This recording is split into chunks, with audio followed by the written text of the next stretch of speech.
while blue yonder, climbing high into the sun. Here they come, zooming to meet our thunder. Atom boys, give her the gun. Now Hello, this is John Aker, call sign Nomad. This is my YouTube channel. The top line of the splash screen is their YouTube is calling a handle, part of the URL to find this channel, youtube.com/@John Aker, aviating author. And note the dots, the periods between the last four words. That forms the handle.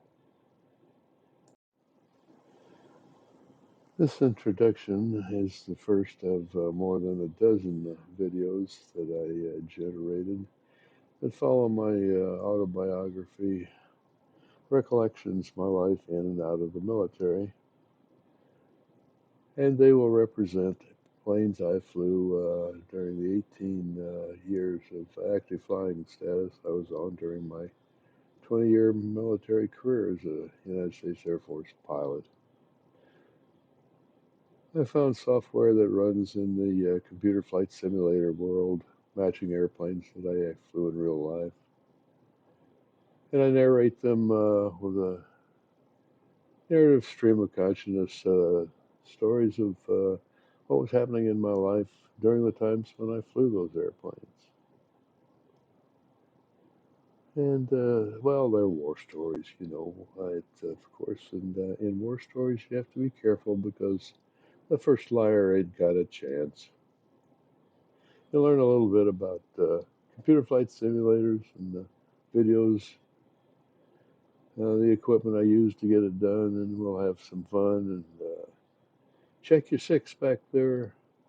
I might be on your tail. Nomad is back.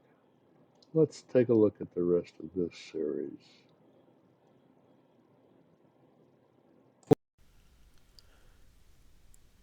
I pick up at, remember Homestead Air Force Base. I was flying fourth man on a B-47 getting flying time.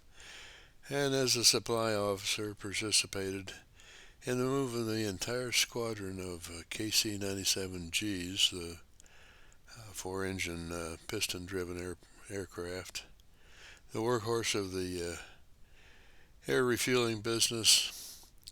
With jets coming in, it was getting harder and harder to refuel off the KC97, but she was still around. We moved the entire 97 squadron from Homestead to Cape Cod, Massachusetts, Otis Air Force Base, lock, stock, and barrel. So we'll skip ahead and take a look at the KC97G in Massachusetts.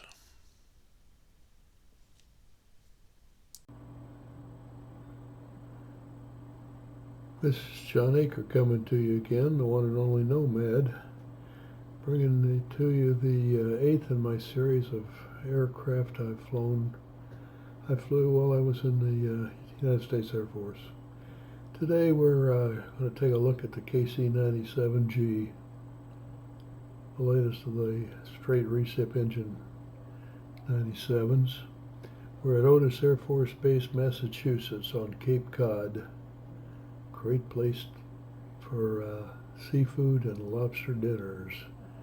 I still remember the Kunamessett Inn. The runways at a pair of runways here at Otis forming an X, runways 23 and 0523 and 14232. Be using 0523 today. Elevation here is 131 feet, so that's a great increase over the 5 feet back down there at Homestead. I'm still a supply officer when we get here, soon to move into the right seat of the KC97 as a copilot. We've got the 19th Air Refueling Squadron. We have totally moved it from Homestead 2 Otis. We're a tenant on an ADC base, Air Defense Command base, where the primary aircraft are Deuces.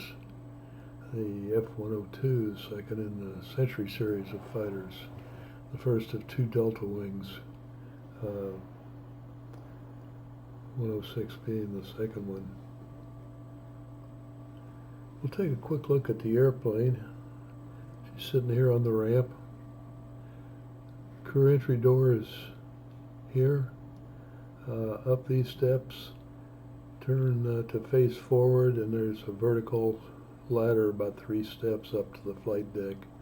We can see the cargo doors open back here. We'll do a walk around in a second and take a little better look at this flying boom hanging out the back.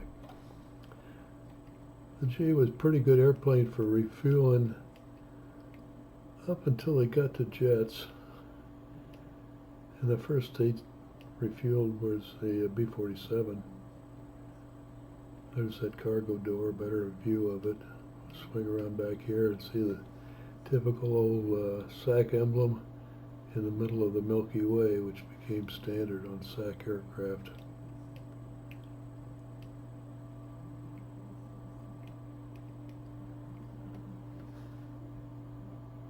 Boom's attached here.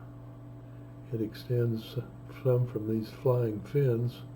The boom operator laying back here facing this rear window actually flew the boom. So let's jump into the cockpit and take a quick tour around. You can see down here there's enough room for the pilot, co-pilot to walk around the seat and up to the front. No steering wheel, and a window that opens, emergency ground egress only. Co-pilot's position, and let's move in a little bit here before we swing around. The engineer is sitting here, and his seat faced forward if he wanted to work with the pilots or the throttles. He had his own set of throttles.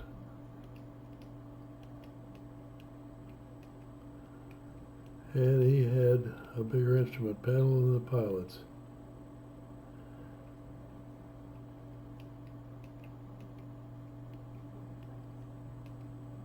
He could monitor everything going on in the airplane. They don't show one here, but in this area there was another panel about like this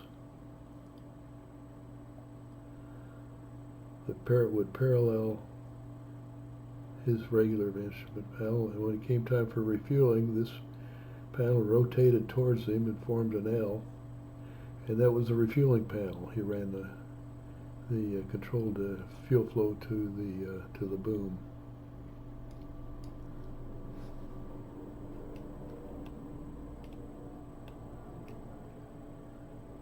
Well, that pretty much takes care of that. I'll show you one thing. The developers on this flight sim built in an extra panel. You can actually control virtually everything that you need to, from the flight to the engines, autopilot, avionics, and the boom itself from this little panel up here.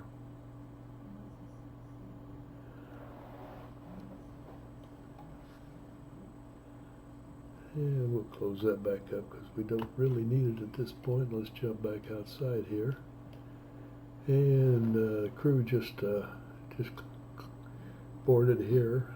Crew of 5, pilot, co-pilot, navigator, flight engineer, and a boom operator.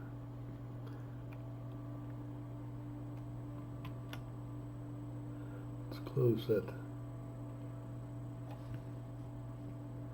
forward hatch, and the crew climbs up there, and the boom operator comes over to this side, and he closes and secures this cargo door.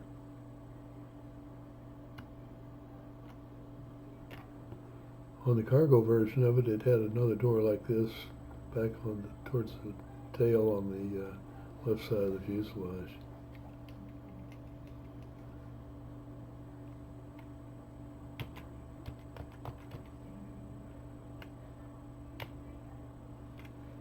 And let's see if we can crank them up.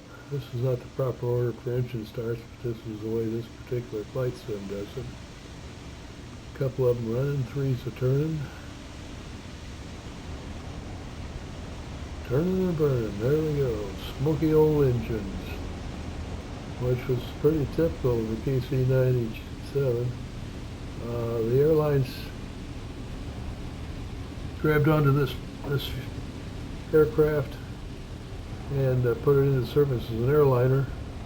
It didn't last too long because it gobbled fuel like crazy. By the time we got these G models, we weren't limited by fuel, we were limited by the amount of oil we could carry. The airframe came from a B-29, or the B-50 is a Heritage, and they chopped her off somewhere around here and put this lower deck in. Almost the entire lower deck from about here to the back of the tail is huge fuel tanks, and quite a number of them were installed in the upper deck too, so we could haul fuel. Had to keep it separated. We burned avgas. We carried JP4 jet fuel for the tankers, or for the refuelers, the bombers, and they could burn our avgas, but we couldn't burn their JP4. Okay, let's put some flaps down here. Release the parking brakes.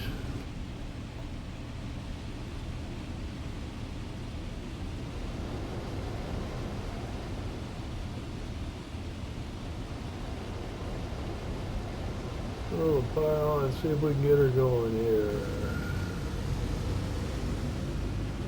There's a lot of weight to move. There she goes. And we're headed right out here for runway 05.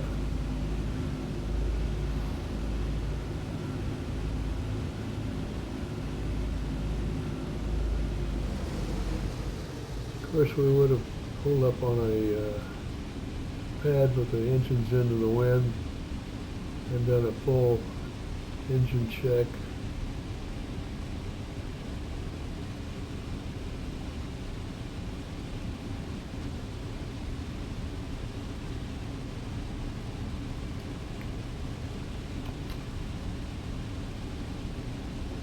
Yep, 05. Just make sure we're on the right runway, the correct one.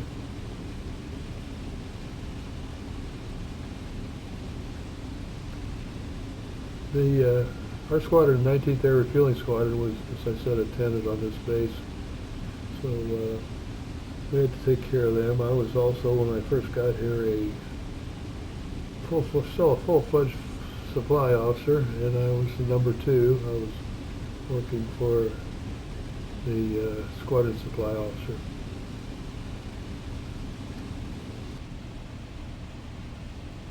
All right.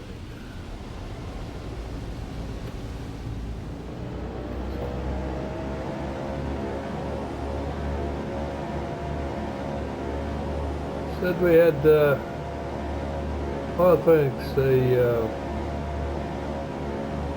I'll get to the quantities in those in a minute. Let's get her off the ground here. She's a noisy old girl.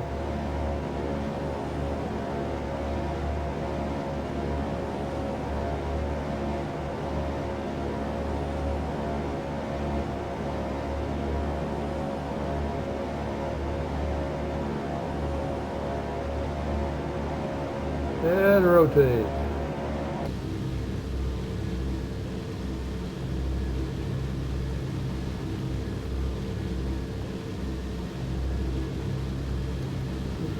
Get that gear up.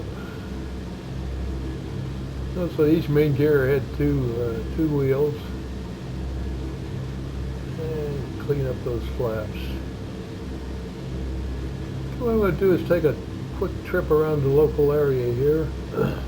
I said we're out on Cape Cod, and I'm going to fly out the Cape to Provincetown. It's a peninsula, a finger of land that curves counterclockwise, and we won't waste time climbing too far up.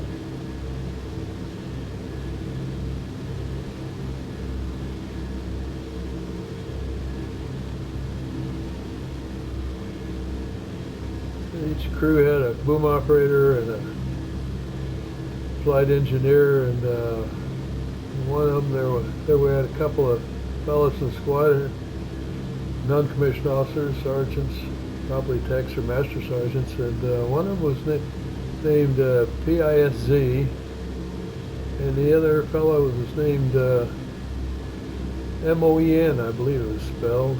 So they put them on the same crew, and their flight engineer and boom operator were piston mowing. So I got quite a kick out of that one. I mentioned those old 1120 cards. We kept track of every piece of equipment down to scraps and paper clips on those manual cards filled out with a pencil. We got the word that we were going to be among the first in SAC to automate. So they shipped us an IBM key punch machine.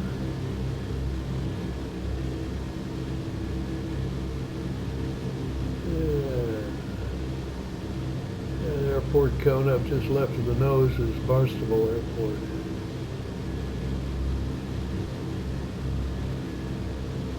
Fortunately, that machine came with a operational manual, and I learned what I could, because they didn't even give us any instruction or time of training. I looked at the magnitude of the project, and I confirmed with two other squadron supply officers. There was three of us in the same boat, tenants on another base, another command's base. And we came to the conclusion we couldn't get it done in the time limit, so we told higher headquarters you can't make it. And they said, well, go ahead, you can make it. That's Barnstable coming up under the nose there. I put my guys on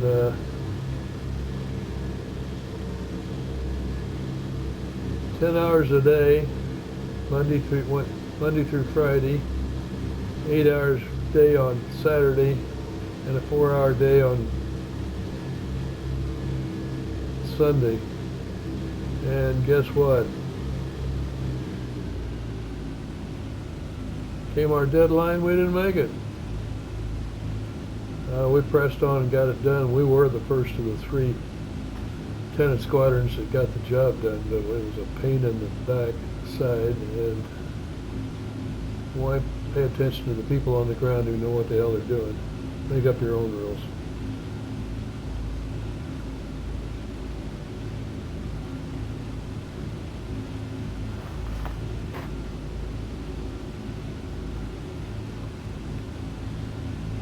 I mentioned that the civilians couldn't handle this old gas guzzler.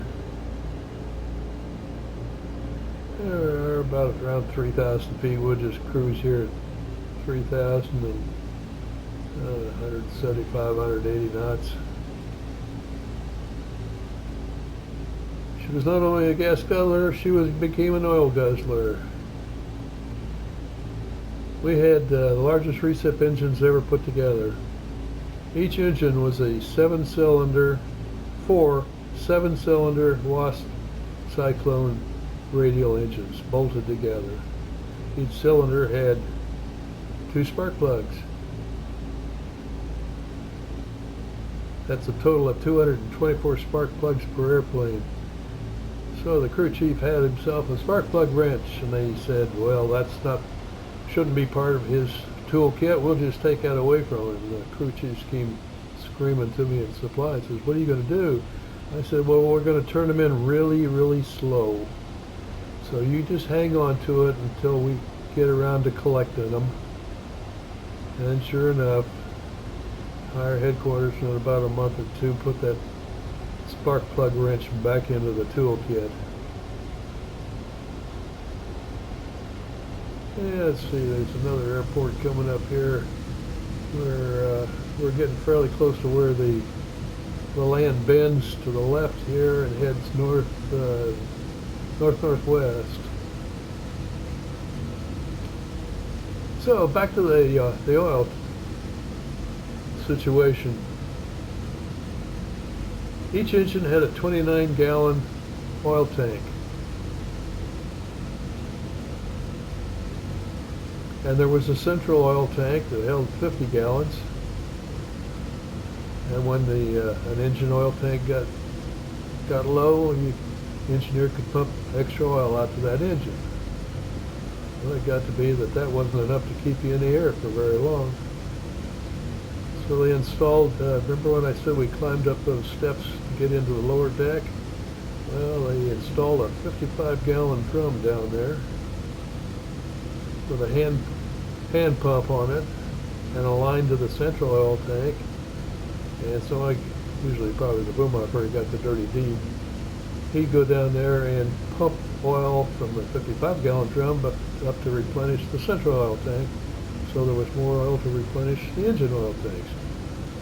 It got to be quite a chore. Those poor old engines. As I said, 4360s, biggest recip engine ever put together.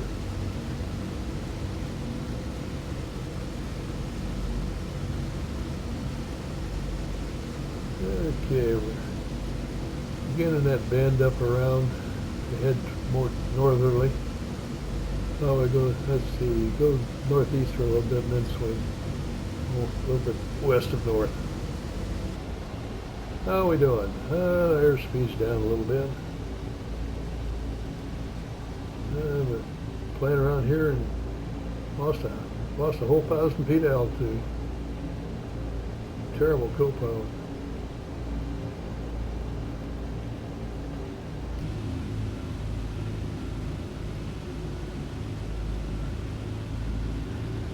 Finally got a chance to upgrade to a copilot's position. Went to Randolph Air Force Base for KC97 upgrade training as a copilot. I think it was August, July or August. I remember it being hot and humid. Got back. Of course, the first thing you get to do when you get to be on a crew is full alert duty in what we laughingly and lovingly called the mole hole, building half underground, designed to survive some kinds of strikes.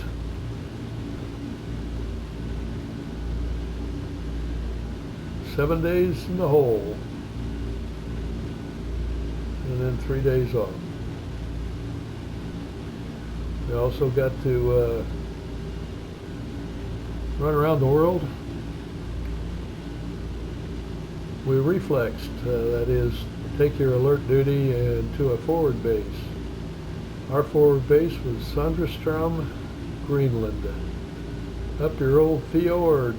Sandrestrom Fjord was a 90, almost 100-mile. See a second there, you can see the lands bending around out here to this direction. We'll get to Provincetown up there in a couple of minutes. So there we were at Sandrestrom, 98 miles from the coast, in a 1,200 foot deep crevasse called the fjord. Runway at the bottom, end of the bottom. You land going east, and you take off going west. There are no go-arounds. So you had to have at least decent weather to get in there. I think the minimums for any approach were something like 1,500 feet.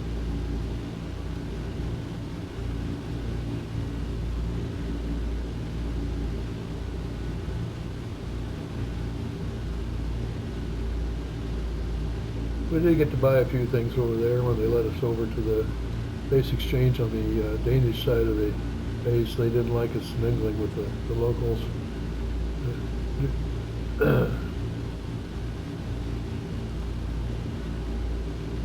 We did have got another trip to Goose Bay, Labrador. Hurricane coming up the mid-Atlantic, headed for the Cape. So we did a bug out to Goose Bay. Left the boys and children back at Otis, of course. I think it was our navigator had this discovered he had a friend that ran the officers club at Goose, and we came home, which was one of those little old wooden crates full of seaweed and lobsters. And we had us a lobster boil out in the carport area. We were in three buildings in a U shape, each building 6 units, and formed the U with carport in the two carports running in the center to accommodate all the residents. And I happened to be home for this one. We had a 30-inch snowstorm. So those of us who were there, and there was probably about 8 of us, where everybody else was on alert or somewhere else. We got out and started shoveling snow.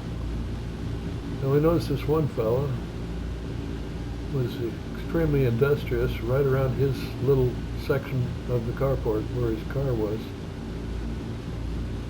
We watched him for a few minutes. We just kind of nodded, shook our heads, and nodded our heads, and we went ahead shoveling, and by the time we got the carport shoveled out, he was the only one still snowed in.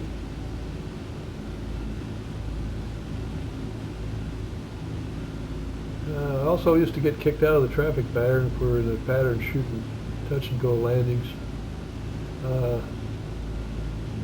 Air Force One back in those days was at BC's. It was the original 135. When John Kennedy was president, they'd land at Otis when he was on his way to Hyannisport for a weekend. So we got that on occasion, and then there was one scary night. They usually like to exercise, that is, blow the klaxon, sound the klaxon, have us run to the airplanes, crank engines, play like we were going to do something. They didn't like to do that at nighttime because night taxi accidents are hard to explain, and nighttime accidents are virtually impossible to explain. So they usually like to do that around 4 or 5 in the morning when there's a little bit of daylight coming up. So we're a little bit surprised when we got arrested out of our beds by the klaxon at about 2 in the morning.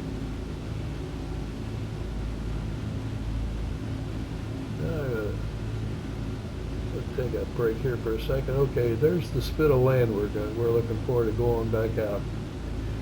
So we scrambled the airplanes, and they used to send us messages with different colors depending on whether, oh, this is just playtime or this is really getting serious time.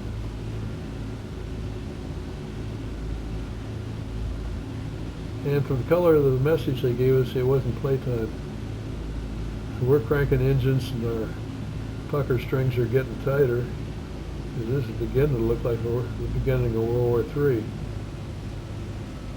Finally, we got a message that says, stand down, park them, come on in. So it took a while for us to find out what happened.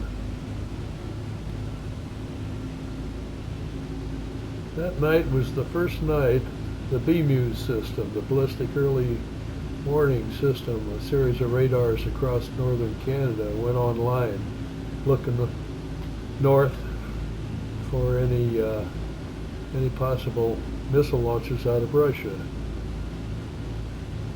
And this is why you really don't want to buy the first edition of software. The programmers forgot to tell that system, disregard signals more than 10,000 miles away.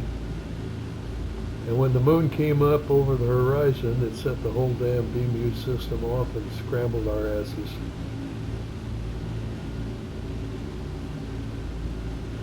I don't know whether anybody ever was able to live that one down or not.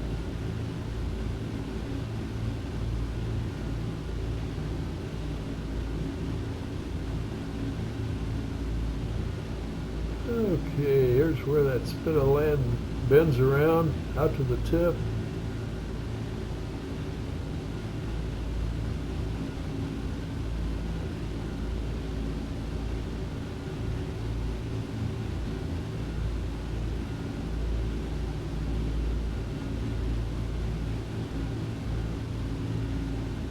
Not much more than a sandbar when you get out here to the very end.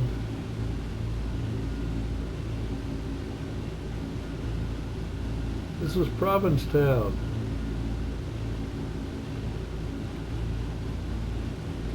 And let's see. I'll bend around here just a little bit, and then pause her.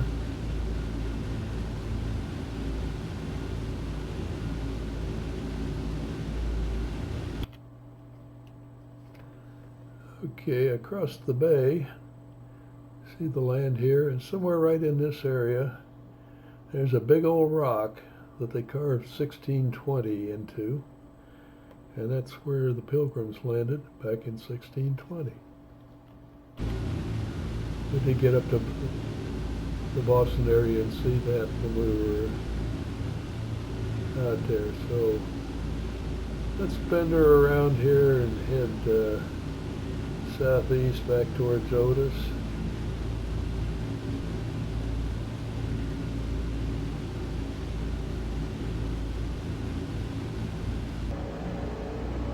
How are we doing? Well, I've been juggling up and down and back and forth, but I'm about 3,500 feet, and I got around almost 200 knots on her.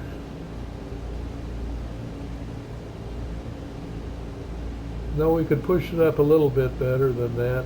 It's what made it extremely hard on the V-47 to refuel from us.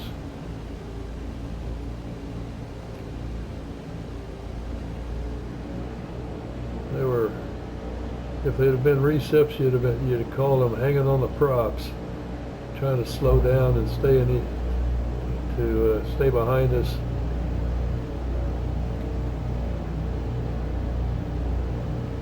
So the V-47s and the V-52s were super glad to see the KC-135, the first of the U.S. Air Force's jet refueling airplanes. Okay, let's step back outside here. And didn't mean to get quite that close.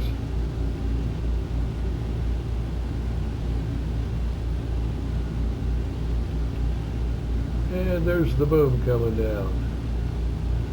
I don't know whether you saw it. This part extended as it came down. The boom operators flying it with these rotavators. It is attached by a wire here. When he finished refueling, he'd fly the boom back up into these chocks.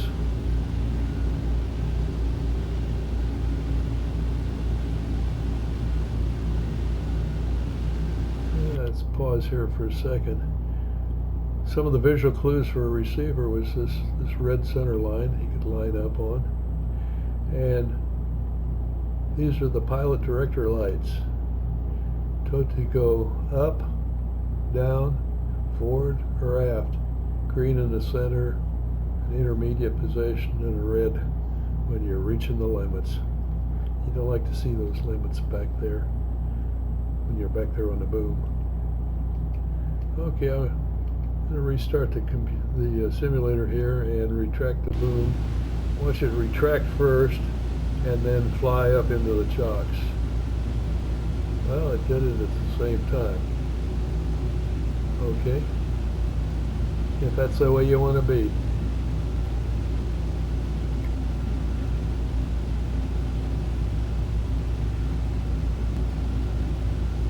Alright, I've got it set up to land on the opposite runway we took off on. So we'll be lining up to land on runway 23.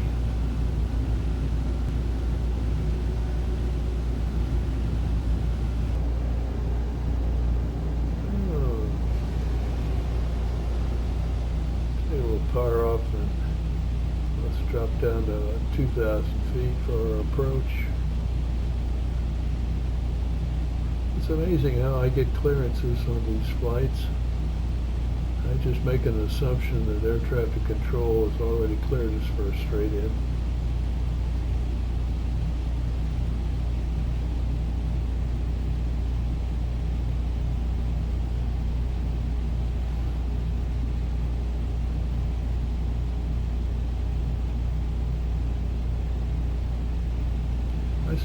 Actually, I'm in the wrong seat. I spent all my time here flying the KC97 from the right seat.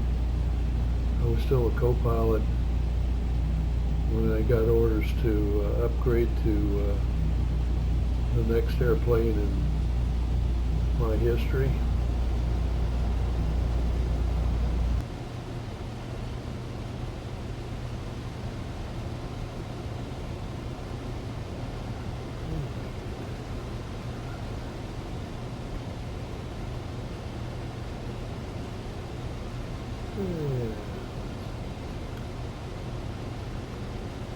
Okay, we got those adjusted a little bit. How are we doing?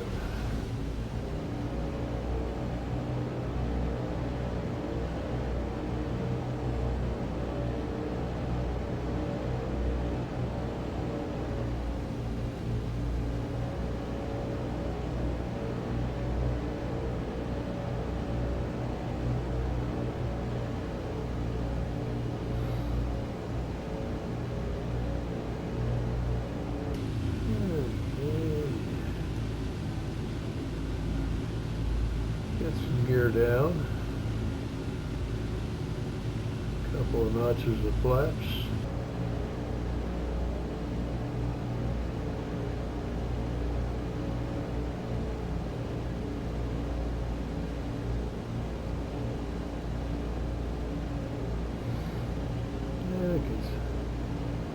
Vassy lights are just about the center of that right-hand window you see on the screen. So I must be getting somewhere close to a landing field.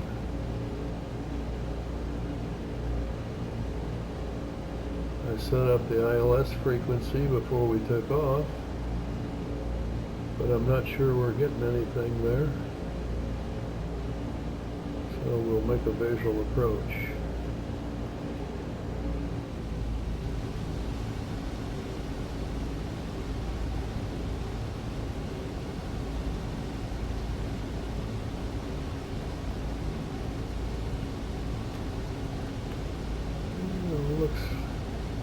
Those Vassy lights, it looks like we're almost on the glide slope. We come left here a little bit to line up on the runway.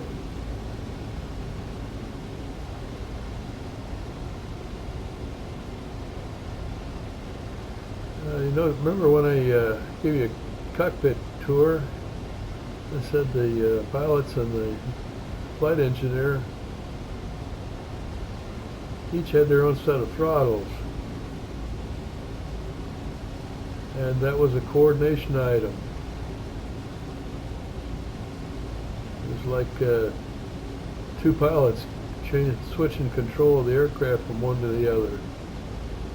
The pilot flying the airplane had to make sure that he and the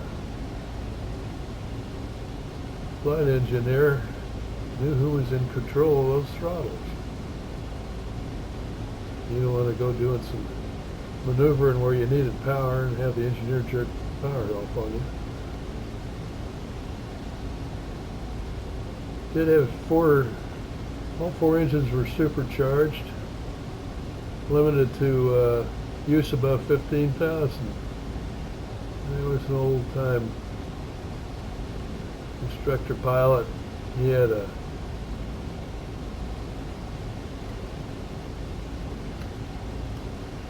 student engineer flying the airplane with an instructor engineer over his shoulder.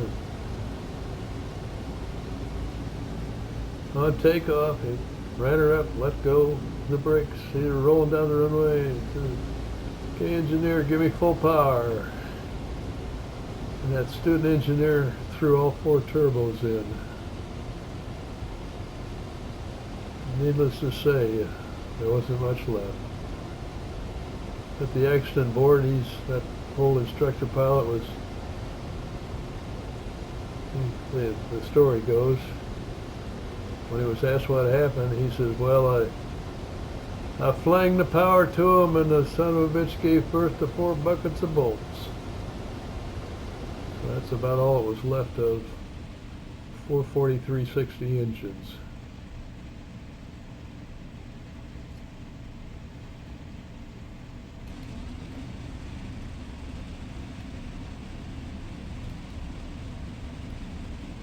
defied the law of averages and gravity, and I'm back on the ground safe again.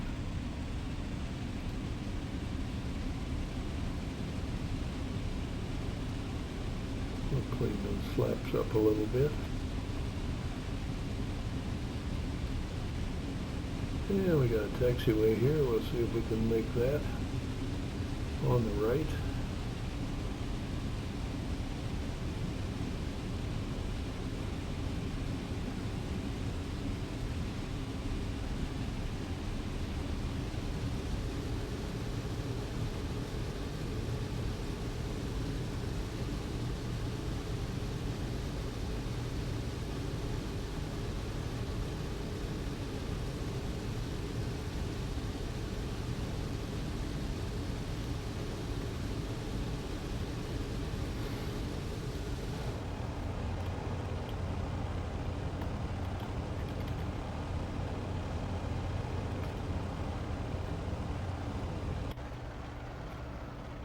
Let's cut those engines. They're noisy. Okay, that's our trip around Cape Cod for the day. So next time out, I'll head for Castle Air Force Base and then up to Spokane, Washington. Castle for upgrade training as a copilot in KC-135s, and go on a combat-ready crew in KC-135s as a copilot at Spokane Fairchild Air Force Base. And from there we'll cover a bunch of 135s. Most of I got, for 20 years, got around 4,000 hours flying time, and a little over 2,000 of it was in the KC-135 airframe. So this is the Nomad signing off here, telling you to keep your head on a swivel. In-flight accidents will ruin your whole day. And also check your 6. I might be back there. This is the Nomad. I'm out. If you enjoyed some of this material, you might reach up there and click that like button. Want to come back, hit the subscribe to this channel. This is John Aker, call sign Nomad, flying flight simulators based on my career as a U.S. Air Force pilot.